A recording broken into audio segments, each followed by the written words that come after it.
नमस्कार, आप देख रहे हैं देवभूमि दिन भर। मैं हूं आपके साथ ऋतु तिवारी पोखरियाल। बुलेटिन की शुरुआत करेंगे। देहरादून में बीजेपी प्रदेश प्रभारी दुष्यंत कुमार गौतम आज उत्तराखंड दौरे पर हैं। इस दौरान दिवंगत मंत्री चंदन राम दास के परिजनों से प्रदेश प्रभारी दुष्यंत गौतम मुलाकात की। साथ ही बागेश्वर उपचुनाव को लेकर भी उनकी कार्यकर्ताओं के साथ बैठक की।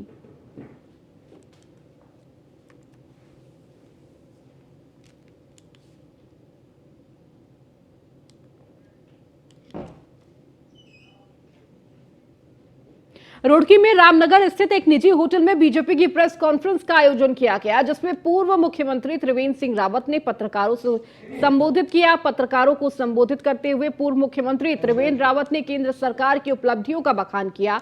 उन्होंने कहा कि देश आज सुरक्षित हाथों में है। प्रधानमंत्री नरेंद्र मोदी के नेतृत्व में देश लगातार ऊंचाइयों को छू रहा है। उन्होंने कहा कि पीएम मोदी ने पिछले 9 सालों में देश के लिए कल्याणकारी योजनाएं शुरू की, जिसका आमजन को लाभ मिल रहा।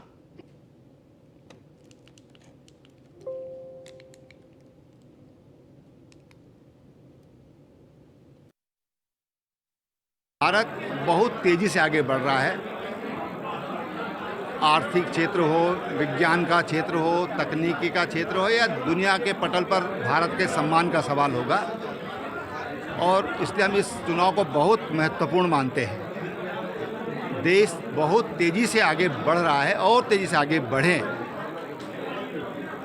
इसलिए हम 2024 का चुनाव हमारे लिए और महत्वपूर्ण हो जाता है। इसलिए हम जनता से यही कह रहे हैं आपके माध्यम से कि भाई एक बार फिर आप। देहरादून में प्रदेश के कैबिनेट मंत्री प्रेमचंद अग्रवाल के नाम एफआईआर दर्ज हो गई है। मामला ऋषिकेश में एक व्यक्ति के साथ मारपीट से जुड़ा हुआ है। इससे पहले जब मारपीट की वीडियो वायरल हुई थी तो पीड़ित ने एफआईआर के लिए पत्र पुलिस में दिया था और बताया था कि मंत्री ने मेरे साथ मारपीट की। बावजूद एफआईआर में मंत्री का नाम नहीं था। वहीं कांग्रेस ने इसके ऊपर सवाल खड़े करते हुए आखिर मंत्री का नाम क्यों नहीं है। वहीं अब एक एफआईआर सामने आई है जिसमें मंत्री का नाम है। तो वहीं मंत्री के नाम होने पर बीजेपी के प्रदेश अध्यक्ष का कहना है कि मुख्यमंत्री पुष्कर सिंह धामी ने साफ कह रखा है कि जो भी दोषी होगा वह सामने आएगा और हम किसी के साथ पक्षपात नहीं करेंगे।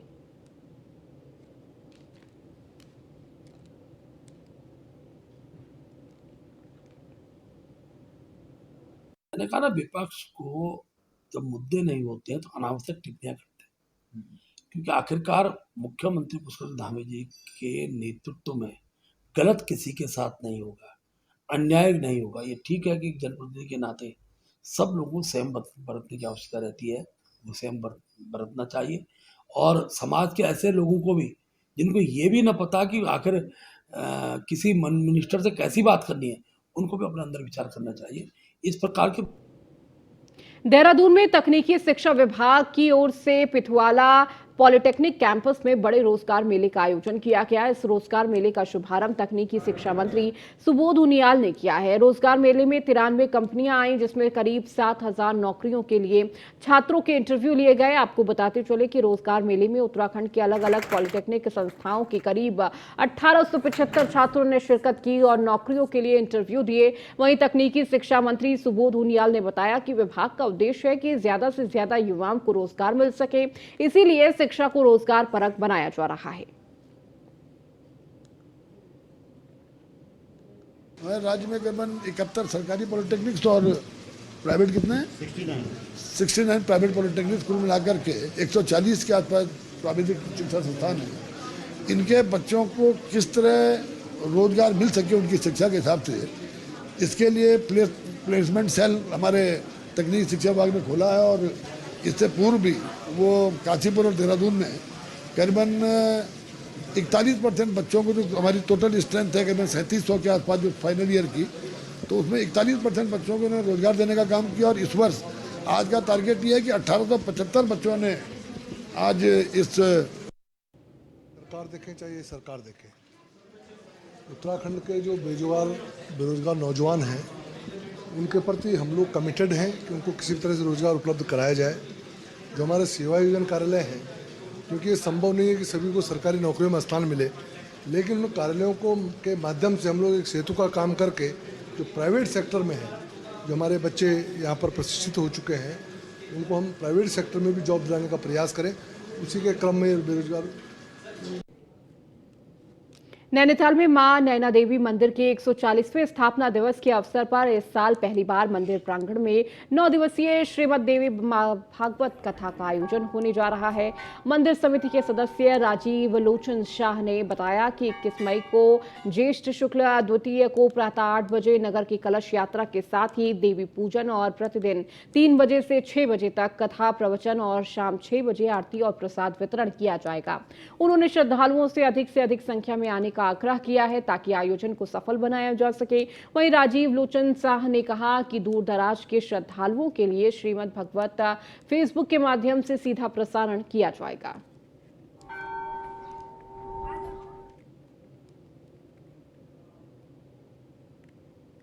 देहरादून में कांग्रेस नेता प्रदीप टम्टा ने युवाओं को विदेशों में नौकरी दिलाने की धामी सरकार के फैसले को हास्यास्पद बताया है। प्रदीप टम्टा ने सरकार पर तंज कसते हुए कहा कि क्या प्रदेश में रोजगार के अवसर खत्म हो चुके हैं?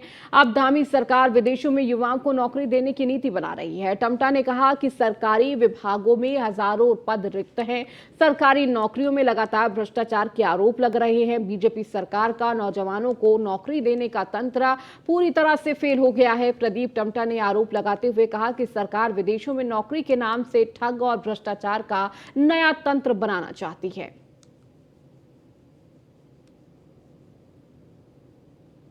राज्य के अंदर अपने लोगों को रोजगार देने में सफल नहीं हो पा रही है।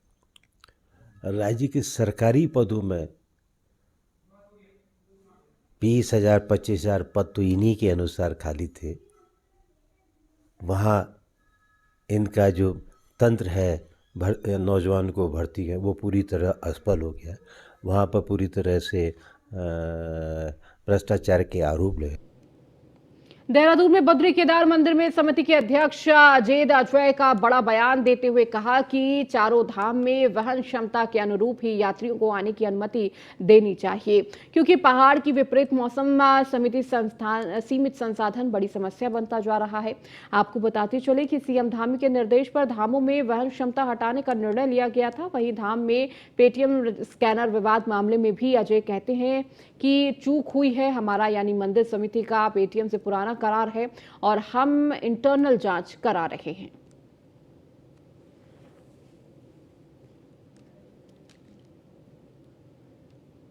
विगत कुछ दिनों से लगातार मौसम बड़ा खराब हो रहा है और जो धाम है हमारे उच्च हिमालयी क्षेत्र में अवस्थित है, वहाँ पर लगातार वर्षा हो रही है, भारी बर्फबारी हो रही है। खास करके केदारनाथ जी में लगातार बर्फबारी हो रही है और उस कारण से बीच में हम जो प्रतिकूल परिस्थितियों को देखते हुए वहाँ पर यात्रियों को क्या हुआ? पंजीकरण की प्रक्रिया उसे भी स्थगित किया गया है। देखिए, आप जानते हैं कि विगत कुछ दिनों से धामों में लगातार बर्फबारी हो रही है, वर्षा हो रही है। उसके कारण वहाँ पर कई कठिनाइयाँ भी पैदा हो रही है और मौसम को प्रतिकूलता को देखते हुए समय समय पर हम जैसी परिस्थितियाँ आ रही उस हिसाब से वहाँ पर केदारनाथ धाम में यात्रियों के पंजीकरण और वहाँ उनके आवागमन को लेकर के एडवाइजरी जारी कर रहे हैं कि आप ये भी आपके संज्ञान में है कि वहाँ जो पैदल मार्ग है, पैदल मार्ग में इस बीच में 1-2 बार वहाँ पर ग्लेशियर भी टूटे हैं, उसके कारण पैदल मार्ग भी बाधित हुआ है। तो इन सारी परिस्थितियों को देखते हुए हम ये जो तीर्थयात्री हैं, श्रद्धालु हैं, उनको एहतियात के तौर पर विभिन्न स्थानों पर रोक रहे हैं और उनको मौसम का अपडेट लेकर के और उसके अनुरूप ही उनको यात्रा करने के लिए हम अनुमति प्रदान कर रहे हैं। और विगत 2 दिनों से लगभग मौसम कुछ अनुकूल है, तो और उसके बावजूद बड़ी संख्या में केदारनाथ धाम में आप जानते हैं कि बड़ी संख्या में वहाँ पर तीर्थयात्री श्रद्धालु पहुँच रहे हैं। कल भी वहाँ लगभग 18-20 हज़ार के करीब श्रद्धालु पहुँचे थे। तो जैसा भी मौसम की प्रतिकूलता हो रही है, मौसम के अनुरूप शासन प्रशासन वहाँ पर निर्णय ले रहा है। होनी चाहिए, इस वजह से जो है वो अव्यवस्थाएं देखने को मिलती है।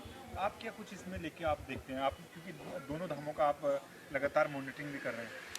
देखिए, व्यक्तिगत रूप से मेरा मानना है कि जो धामों की कैरिंग कैपेसिटी है उसका आकलन किया जाना चाहिए। उस अनुरूप वहाँ पर यात्रियों को, श्रद्धालुओं को केंद्र की विभिन्न योजनाओं और केंद्र सहायतित योजनाओं की समीक्षा के लिए 30 सांसदों की समिति देहरादून पहुंच चुकी है। यह समिति सबसे पहले टिहरी में टीएचडीसी के बांध संबंधों कार्य, पुनर्वास आदि का निरीक्षण करने पहुंची। ये पूरा कार्य केंद्रीय जल आयोग के चेयरमैन परबत भाई पटेल के नेतृत्व में कार्य जारी है। इस दौरान केंद्र की विभिन्न योजनाओं का भी जायजा लेकर और डैम से प्रभावित लोगों की समस्याएं भी सुनेगी। यह कमेटी 3 दिनों का तक उत्तराखंड में रहेगी। साथ ही उक्त विषयों पर समीक्षा रिपोर्ट तैयार करने के बाद संसद में प्रस्तुत की जाएगी। वहीं सांसदों की टीम पहुंचने के बाद बांध निर्माण परियोजनाओं से प्रभावितों को उम्मीद जगी है कि उनकी समस्या का अवश्य निदान मिलेगा।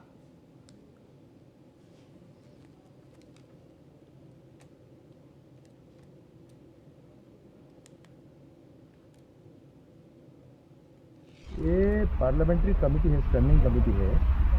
ये कमेटी साल में 1-2 बार वो भिन्न स्थान को जाकर के कैसा ये जनशक्ति विभाग का काम कैसा चलता है, इसमें पानी की अविरलता, पानी उपलब्धता, पीने का पानी और इरिगेशन के लिए, इंडस्ट्री के लिए ये पानी की उपलब्धता कैसे होती है और इसमें क्या प्रॉब्लम होता है।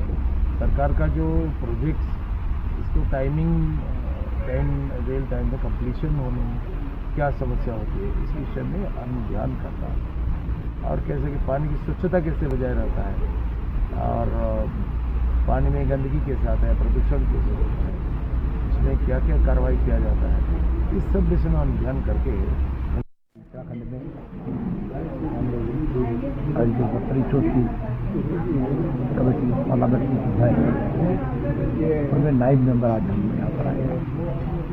आज हम फील्ड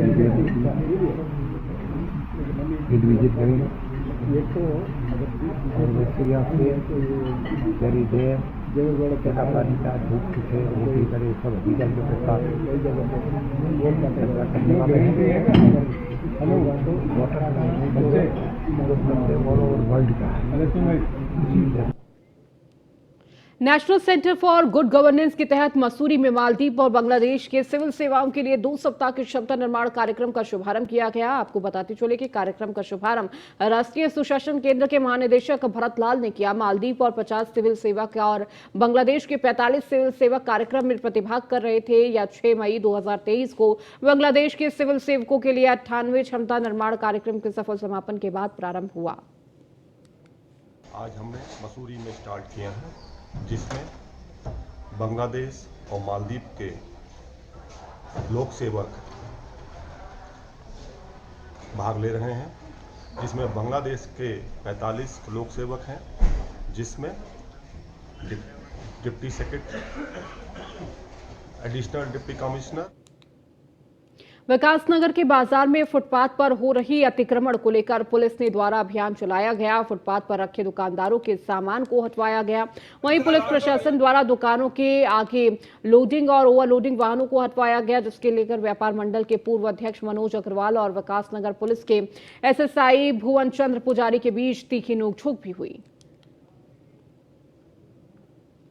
कोटद्वार रेंज के अंतर्गत गिवाई बीट में वन भूमि पर अतिक्रमण कर मजार बनाई गई थी, जिसको लेकर वन विभाग ने प्रशासन की मौजूदगी में बुलडोजर चलाकर ध्वस्त कर उक्त भूमि को कब्जे से मुक्त किया। मजार को ध्वस्त करने के दौरान कोई बवाल न हो, इसके लिए पूरे वन विभाग पर पुलिस प्रशासन, पुलिस फोर्स मौजूद रही। और इसी दौरान रेंजर अजय ध्वाई ने बताया कि आरक्षित वन क्षेत्र में बनी मजार को ध्वस्त कर दिया गया है। वहीं इसी पर इस तरह की वन भूमि पर अतिक्रमण कर मजार बनाई जाएगी तो तुरंत कार्रवाई कर ध्वस्त किया जाएगा।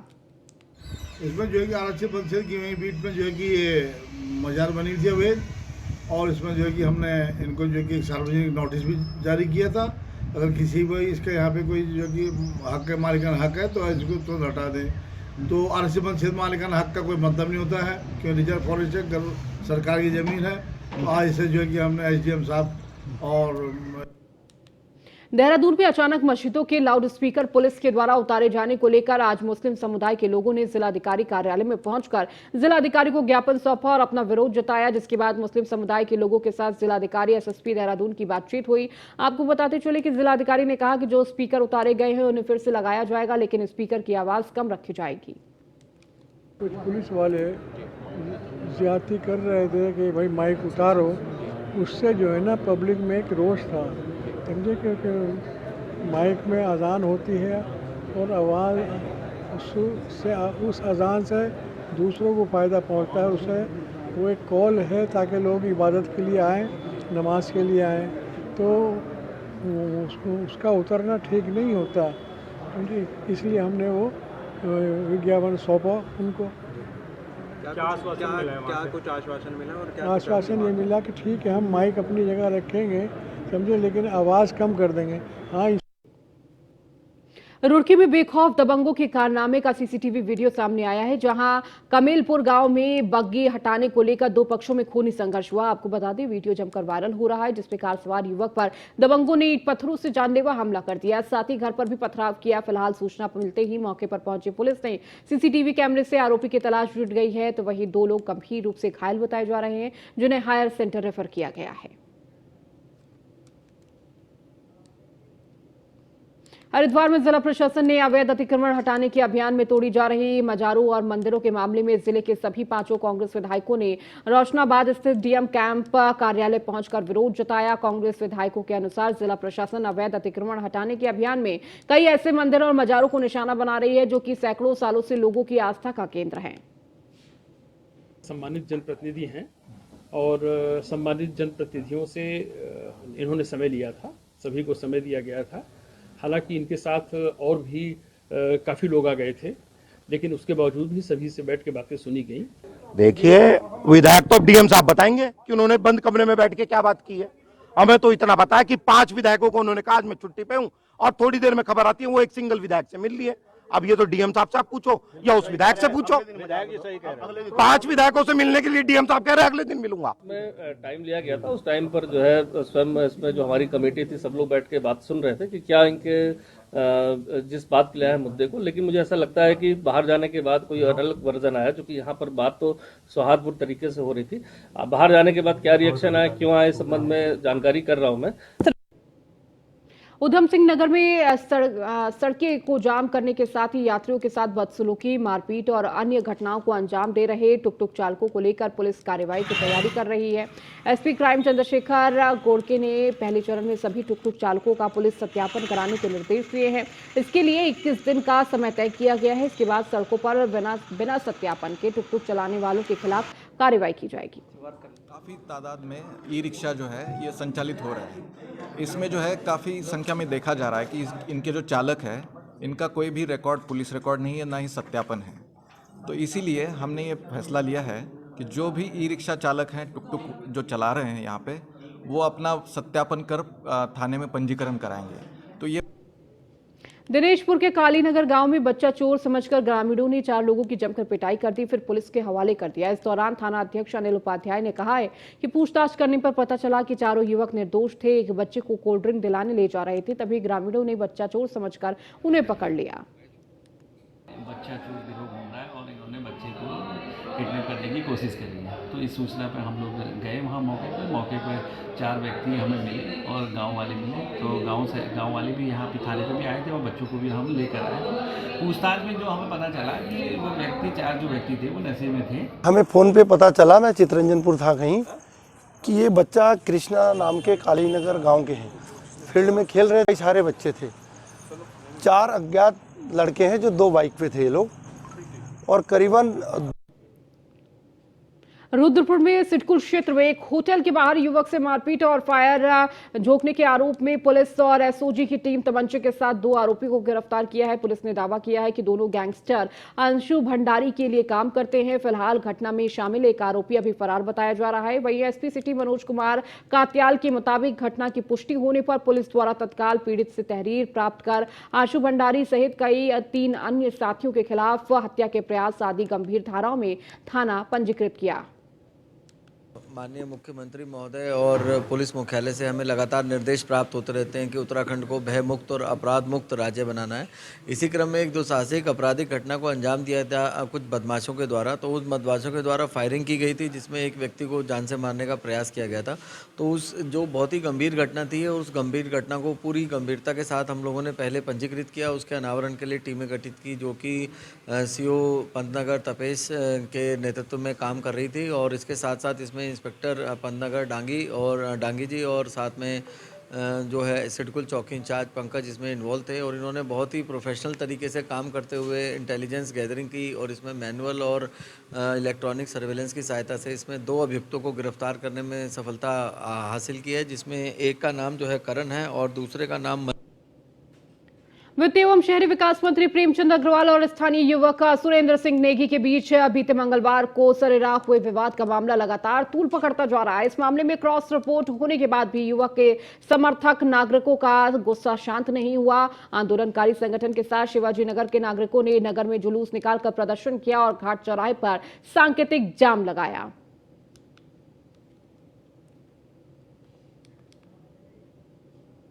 पौड़ी के वरिष्ठ पुलिस अधीक्षक श्वेता चौबे द्वारा जिले के साथ ही थाना चौकी प्रभारियों को सीनियर सिटीजन की सुरक्षा हेतु बुजुर्ग व्यक्तियों के घर में जाकर उनसे मुलाकात करने के निर्देश दिए हैं। उन्होंने सभी को निर्देशित किया है कि सभी घर घर जाकर बुजुर्गों का हालचाल जानें और उनकी छोटी मोटी जरूरतों को पूरा करें। इसको लेकर चौकी प्रभारी पाबो दीपक पवार के नेतृत्व में पुलिस टीम द्वारा सिमखेत में वृद्धजनों के घरों में जाकर उनका हालचाल जाना और इसी दौरान उनके द्वारा वृद्धजनों को फल भी वितरित किए गए। चौकी से आते रहते हैं साहब, दरोगा जी वगैरह जितने भी लोग हैं और हमारी सेवा पानी बेचारों गरीब आदमियों के देते हैं हमको जो भी उनके हमें रियायत मिलती रहती है। फल फरोट भी जो उन बेचारों से हो सकता है हमें देते रहते हैं। पावो चौकी से आते रहते हैं साहब, दरोगा जी। इन्होंने ज्ञापन दिया है कि व्यापार सभा को इसमें ऑब्जेक्शन है जो कंडोलिया मैदान में ट्रेड फेयर किया जा रहा है। मामले की देख लेंगे, जांच पड़ताल की जाएगी। चलिए इस बुलेटिन में फिलहाल इतना ही। बने रहिए न्यूज़ 1 इंडिया के साथ।